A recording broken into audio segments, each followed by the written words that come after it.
څوک چې قصدن منفردي دا کافر دی او په دې معاشره کې داسې نوجوانان شته چې منځونه نه کوي. یاد وساتئ عزیزانو، منځ نه کول دا مسله ګوره دومره معمولي مسله نه ده چې منځ سړی نه کوي. صحابه کرامو په چا د کفر فتوا نه لګوله سوا د هغه چا نه چې هغه به منځ نه کوو. نبی علیه الصلاة والسلام صحابي دی عبدالله بن شقیق تابعي دی، وی ادرکت اصحاب النبي صلى الله عليه وسلم كانوا لا يرون شيئا تركه كفرا الا الصلاه. په هیڅ شي به د کفر فتوا نه ورکوله سوا د دغه بیلمازۍ نه چې سړي به مونځ نه کوي دا کافر شو. او پیغمبر په خپل هم فرمایي من ترك الصلاه متعمدا فقد كفر. څوک چې قصدا مونځ پرېږدي دا کافر دی. په یو روایت کې راځي بین الرجل والشرك ترك الصلاه، د مشرک او د مسلمان ترمنځ فرق په مونځ باندې دی. دلته انډیا لږ لږ غوندې چې نیغه شي زموږ مسلمانان ویډیوګانې وکړي موږ به داسې وکړو داسې به وکړو او سهار مونځ نه کوي، ماسخوتن مونځ نه کوي. دې له به الله نجات ورکړي. امپاسبل، دا ناممکن ده.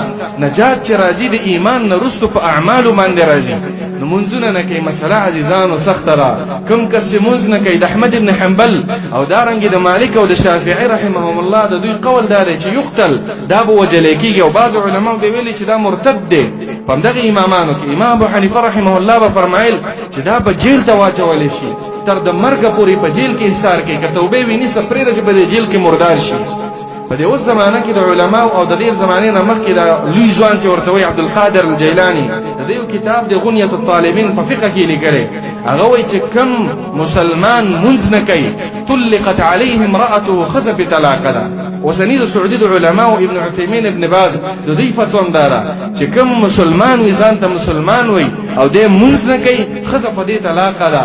ولې وجه دا ده چې دی منځ چې نه کوي دا کافر دی او ښځه چې د مسلمانو د کافر نکاح کېږي نه کېږي، ښځه پې طلاقه ده. که مړ شو جنازه به پې نه کېږي، د مسلمانو په مقبره کې به یې نه ښخوئ، د هندوانو په شان یو ځای کې به یې وغورځئ.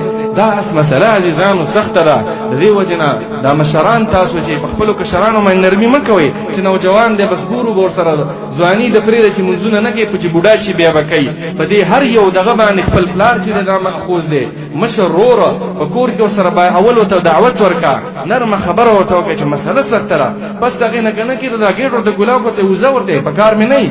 دا هجرت هم دغې ته وایي، دا عداوت د الله دپاره هم دې ته وایي. ته دوه ځلې داسې د الله دپاره ځان خفه کړه، ځان دغه کړه، په خپله د ستا بچی په منځ